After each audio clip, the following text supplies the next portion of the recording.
Hi friends, welcome back to my YouTube channel. ಎಲ್ಲರೂ ಹೇಗಿದ್ದೀರಾ? ಚೆನ್ನಾಗಿದ್ದೀರಾ ಅಂತ ಭಾವಿಸ್ತೀನಿ. ಸೊ ಏನಪ್ಪ ಇವತ್ತು ವಿಷಯ ಅಂತ ಹೇಳಿದ್ರೆ, ಸೊ ಆದಿವಾಸಿ ಹರ್ಬಲ್ ಹೇರ್ ಆಯಿಲ್ ಬಗ್ಗೆ ನಿಮಗೆ ಗೊತ್ತಿದೆ ಅಂತ ತಿಳ್ಕೊತೀನಿ. ಸೊ ಇದನ್ನು ಯೂಸ್ ಮಾಡೋರು ಕೂಡ ಇದ್ದೀರಾ ಅಂತ ಅನ್ಕೋತೀನಿ. ಸೊ ಯಾರೆಲ್ಲ ಯೂಸ್ ಮಾಡ್ತಾಯಿದ್ದೀರಾ ಅವ್ರಿಗೊಂದು ವಿಷಯ ಹೇಳೋಕ್ಕೆ ಇಷ್ಟಪಡ್ತೀನಿ ಇವತ್ತು. ಸೊ ಇದನ್ನು ಬಂದು ನಾನು ಕೂಡ ಯೂಸ್ ಮಾಡ್ತಾಯಿದ್ದೀನಿ. ಸೊ ನಾನು ಸ್ಟಾರ್ಟಿಂಗು ಹುಣಸೂರಿಗೇ ಹೋಗಿ ಅಲ್ಲಿ 500 ಮಿಲಿಗೆ ಅಂತೇಳಿ ತೊಗೊಂಡು ಬಂದಿದ್ದೆ 1500ಗೆ. ಸೊ ಇವಾಗ ಏನಾಯಿತು ಅಂತ ಹೇಳಿದ್ರೆ, ಸೊ ನಾನು ಸ್ಟಾರ್ಟಿಂಗು ಬಂದು ಯೂಸ್ ಮಾಡಿದೆ. ಒಂದು ಬಾಟಲ್ನ ಯೂಸ್ ಮಾಡ್ತಾಯಿದ್ದೆ. ಸೊ ಅದೇನಾಯ್ತಪ್ಪ ಅಂತ ಹೇಳಿದ್ರೆ, ನನಗೆ ಅದ್ರದ್ದು ವಿಧಾನ ಗೊತ್ತಾಗಿಲ್ಲ. ಸೊ ಅದಕ್ಕೇನಾಗಿದೆ, ನನಗೆ ಕೂದಲು ಉದುರ್ತಾ ಇತ್ತು ಮತ್ತು ಡ್ಯಾಂಡ್ರಫ್ ಕೂಡ ಜಾಸ್ತಿ ಆಗಿತ್ತು. ಸೊ ಇದು ಯಾಕೆ ಈ ಥರ ಅಂಥೇಳಿ ನಾವು ಕಾಲ್ ಮಾಡಿ ಕೇಳಿದಾಗ ಅವ್ರು ಹೇಳಿದ್ರು, ಸೊ ಯಾವ ಥರ ಯೂಸ್ ಮಾಡ್ತಾಯಿದ್ದೀರಾ ಮೇಡಮ್ ಅಂತ ಕೇಳಿದ್ರು.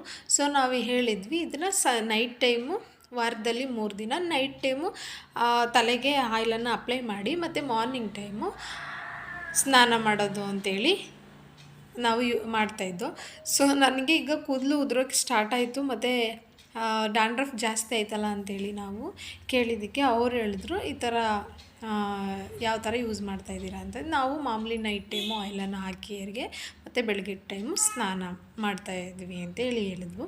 ಸೊ ಅವ್ರು ಹೇಳಿದ್ರು, ಇದನ್ನು ಎಣ್ಣೆನ ಯಾವ ರೀತಿ ಬಳಸಬೇಕು ಅಂತ ಹೇಳಿದ್ರೆ, ನೈಟ್ ಟೈಮು ಮಾಮೂಲಿ ಆಯಿಲನ್ನು ಹೇರಿಗೆ ಹಾಕಿದ್ಮೇಲೆ ಮಾರ್ನಿಂಗ್ ಟೈಮು ಬಿಸಿ ನೀರಲ್ಲಿ ತಲೆನ ವಾಶ್ ಮಾಡಬಾರ್ದು, ತಣ್ಣೀರಲ್ಲೇ ವಾಶ್ ಮಾಡಬೇಕು.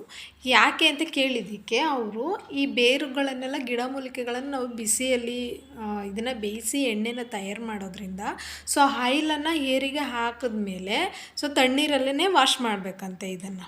ಸೊ ಅವರು ಈ ರೀತಿಯಲ್ಲಿ ಹೇಳಿದ್ದು. ಸೊ ನಾವೇನು ಮಾಡಿದ್ವಿ, ಸ್ಟಾರ್ಟಿಂಗು ನಾನು ಆಲ್ರೆಡಿ 1 ಬಾಟಲ್ ಖಾಲಿ ಮಾಡಿಬಿಟ್ಟಿದ್ದೀನಿ. ನಾನು ವಾರದಲ್ಲಿ 3 ದಿನ ಹಚ್ಚಿ 1 ಬಾಟಲ್ ಖಾಲಿ ಮಾಡಿ, ಇದು ನೀವು ಈಗ ಓಪನ್ ಮಾಡೋಣ ಅಂಥೇಳಿ ತಗೊಂಡೆ. ಬಟ್ ನನ್ನ ಈ ಆಯಿಲ್ ಹಚ್ಚೋ ವಿಧಾನ ಮತ್ತು ಹೇರ್ ವಾಶ್ ಮಾಡೋ ವಿಧಾನ ಸ್ವಲ್ಪ ರಾಂಗ್ ಆಗಿತ್ತು. ಸೊ ನನಗೆ ಅದರಿಂದನೇ ಪ್ರಾಬ್ಲಮ್ ಆಯಿತು ಅಂತ ಅನ್ಕೋತೀನಿ. ಸೊ ಅವ್ರು ಕೇಳಿದ್ದಕ್ಕೆ ನೈಟ್ ಆಯಿಲನ್ನು ಹೇರ್ಗೆ ಹಚ್ಚಿ ಮತ್ತು ಮಾರ್ನಿಂಗ್ ಟೈಮು ಸ್ನಾನ ಮಾಡಬೇಕಾದ್ರೆ ತಣ್ಣೀರಲ್ಲೇ ವಾಶ್ ಮಾಡಬೇಕು ಹೇರನ್ನು ಅಂತ ಹೇಳಿದ್ರು. ಸೊ ನಾನು ಈಗ ಅದನ್ನು ತಿಳ್ಕೊಂಡೆ, ಬಟ್ ನನಗೆ ಪ್ರಾಬ್ಲಮ್ ಆಗಿತ್ತಲ್ಲ ಅದನ್ನು ಹೇಳಿದೆ ಅವರಿಗೆ. ಸೊ ಅವರು ಮೊನ್ನೆ ನಾವು ಕಾಲ್ ಮಾಡಿ ಹೇಳಿದ್ದಕ್ಕೆ, ಸೊ ಈ ಎಣ್ಣೆ ಜೊತೆ ಈಗ ಮಿಕ್ಕಿದೆಯಲ್ಲ ನಂದು, ಆ ಎಣ್ಣೆ ಜೊತೆ ಸೊ ಇನ್ನೊಂದು ಎಣ್ಣೆನ ಮಿಕ್ಸ್ ಮಾಡಿ ಹಚ್ಕೊಳ್ಳಿ ಮೇಡಮ್ ಅಂಥೇಳಿ ಸೊ ಇವತ್ತು ಕಳಿಸ್ಕೊಡ್ತಾ ಇದ್ದಾರೆ. ಸೊ ಆರ್ಡ್ರ್ ಮಾಡಿದ್ವಿ, ಹೋಗೋಕೆ ಆಗಿಲ್ಲ ಅಂಥೇಳಿ. ಸೊ ನಾವು ಇದನ್ನು ತಗೊಂಡಾಗ ಹುಣಸೂರ್ಗೇ ಹೋಗಿದ್ವಿ.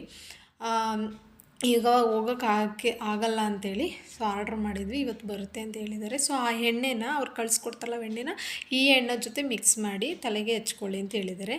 ಇನ್ನೊಂದು ಏನಪ್ಪ ಅಂತ ಹೇಳಿದರೆ, ಸೊ ಈ ಎಣ್ಣೆನ ಯಾರೆಲ್ಲ ಯೂಸ್ ಮಾಡ್ತಾ ಇದ್ದೀರೋ ಸೊ ಅವರೆಲ್ಲರೂ ಕೂಡ ನೀವು ಎಷ್ಟು ಎಣ್ಣೆ ತಗೊಂಡಿದ್ದೀರಾ, ಎಷ್ಟು ಲೀಟರ್ ಎಣ್ಣೆ ತಗೊಂಡಿದ್ದೀರಾ, ಆ ಎಣ್ಣೆ ಖಾಲಿ ಆಗೋವರೆಗೂ ನೀವು ಬಿಸಿ ನೀರಲ್ಲಿ ತಲೆನ ವಾಶ್ ಮಾಡೋ ಹಾಗಿಲ್ಲ, ಅಂದರೆ ಕೂದಲನ್ನು ವಾಶ್ ಮಾಡೋ ಹಾಗಿಲ್ಲ. ಸೊ ನೀವು ಹೇರ್ಗೆ ಆಯಿಲ್ ಹಾಕಿದ್ರೂ ಕೂಡ ತಣ್ಣೀರಲ್ಲೇ ವಾಶ್ ಮಾಡಬೇಕು, ಮತ್ತು ಹೇರು ಡ್ರೈ ಇದ್ರೂ ಕೂಡ ತಣ್ಣೀರಲ್ಲೇ ವಾಶ್ ಮಾಡಬೇಕು. ಸೊ ನೀವು ಎಷ್ಟು ಲೀಟರ್ ಎಣ್ಣೆ ತಗೊಂಡಿರ್ತೀರೋ ಅಷ್ಟು ಲೀಟರ್ ಎಣ್ಣೆ ಖಾಲಿ ಹೋಗೋ ತನಕ ನೀವು ಹೇರ್ಗೆ ಬಿಸಿ ನೀರು ಹಾಕೋಗಿಲ್ಲ, ಕೂದಲನ್ನು ಬಿಸಿ ನೀರಲ್ಲಿ ತೊಳೆಯೋಗಿಲ್ಲ. ಆಯಿಲ್ ಹೇರ್ ಆದ್ರೂ ಕೂಡ ಡ್ರೈ ಹೇರ್ ಆದರೂ ಕೂಡ ನೀವು ತಣ್ಣೀರಲ್ಲೇ ವಾಶ್ ಮಾಡಬೇಕು. ಸೊ ನಮಗೆ ಇವಾಗ ಈ ವಿಧಾನ ಗೊತ್ತಾಗಿದ್ದು. ಸೊ ಅವರು ನಮಗೆ ತಿಳಿಸ್ಕೊಟ್ಟಿದ್ದು. ನಾವು ಅಲ್ಲೇ ತಗೊಳ್ಬೇಕಾದ್ರೆ ಹೋಗಿ ಸೊ ಯಾವ ರೀತಿ ಆಯಿಲನ್ನು ತಲೆಗೆ ಅಪ್ಲೈ ಮಾಡಬೇಕು ಅನ್ನೋದು ಮಾತ್ರ ಕೇಳಿದ್ವಿ ಅಷ್ಟೇ. ಬಟ್ ವಾಷಿಂಗ್ ಬಗ್ಗೆ ನಾವು ಕೇಳಿರಲಿಲ್ಲ, ಹೇರ್ನ ಯಾವ ರೀತಿ ವಾಶ್ ಮಾಡಬೇಕು ಅಂಥೇಳಿ. ಸೊ ನಾವು ಮೊನ್ನೆ ವಿಚಾರಿಸಿದ್ದಕ್ಕೆ ಅವರು ಈ ರೀತಿ ಹೇಳಿ, ಸೊ ನನಗೆ ಈಗ ಇದ್ರ ಜೊತೆ ಯೂಸ್ ಮಾಡಲಿಕ್ಕೆ ಅಂಥೇಳಿ ಸೊ ಇನ್ನೊಂದು ಆಯಿಲನ್ನು ಕಳಿಸ್ಕೊಡ್ತಾ ಇದ್ದಾರೆ. ಸೊ ಇದ್ರ ಜೊತೆ ಮಿಕ್ಸ್ ಮಾಡಿ ಯೂಸ್ ಮಾಡಿ ಮೇಡಮ್ ಅಂಥೇಳಿ. ಸೊ ನಿಮಗೂ ಕೂಡ ಯಾರೆಲ್ಲ ಈ ಆಯಿಲನ್ನು ಯೂಸ್ ಮಾಡ್ತಾಯಿದ್ದೀರಾ, ಆದಿವಾಸಿ ಹರ್ಬಲ್ ಹೇರ್ ಆಯಿಲ್ ಈ ಎಣ್ಣೆನ ಯೂಸ್ ಮಾಡ್ತಾಯಿದ್ದೀರಾ, ಸೊ ಅವರೆಲ್ಲ ತಿಳ್ಕೊಳ್ಳಿ. ಹೊಸ್ದಾಗಿ ತಗೊಳ್ಳೋರು ಕೂಡ ಸರಿಯಾದ ವಿಧಾನ ತಿಳ್ಕೊಂಡು ವಿಚಾರಿಸ್ಕೊಂಡು ಎಣ್ಣೆನ ಯೂಸ್ ಮಾಡಿ. ಸೊ ತಿಳ್ಕೊಂಡಿರೋರಿಗೆ ಓಕೆ, ಯಾರೆಲ್ಲ ತಿಳ್ಕೊಂಡಿಲ್ಲ ಇಲ್ಲ ಗೊತ್ತಾಗಿಲ್ಲ ಅವರು ಸೊ ಬಿಸಿ ನೀರಲ್ಲಿ ಹೇರನ್ನು ವಾಶ್ ಮಾಡೋಕ್ಕೆ ಹೋಗಬೇಡಿ. ಈ ಎಣ್ಣೆ ನೀವೆಷ್ಟು ತಗೊಂಡಿರ್ತೀರೋ ಅಷ್ಟು ಖಾಲಿ ಆಗೋ ತನಕ ನೀವು ತಣ್ಣೀರನ್ನೇ ಯೂಸ್ ಮಾಡಿ ಸೊ ಮಾಮೂಲಿ ಬಾಡಿಗೆ ಬಿಸಿನೀರನ್ನು ಅಪ್ಲೈ ಮಾಡ್ಕೊಳ್ಳಿ. ಸೊ ಆಯಿಲ್ ಹಾಕಿರೋ ಹೇರ್ಗೆ ಮತ್ತು ಡ್ರೈ ಇರೋ ಹೇರ್ಗೂ ಎರಡಕ್ಕೂ ಕೂಡ ನೀವು ತಣ್ಣೀರಲ್ಲೇ ವಾಶ್ ಮಾಡಿ ಅಂಥೇಳಿ ತಿಳಿಸ್ಕೊಡ್ತಾ ಇದ್ದೀನಿ. ಪ್ಲೀಸ್ ಯಾರೆಲ್ಲ ಗೊತ್ತಿಲ್ಲ ಇಲ್ಲ ತಿಳ್ಕೊಂಡಿಲ್ಲ ಅವರೆಲ್ಲ ತಿಳ್ಕೊಳ್ಳಿ. Thank you.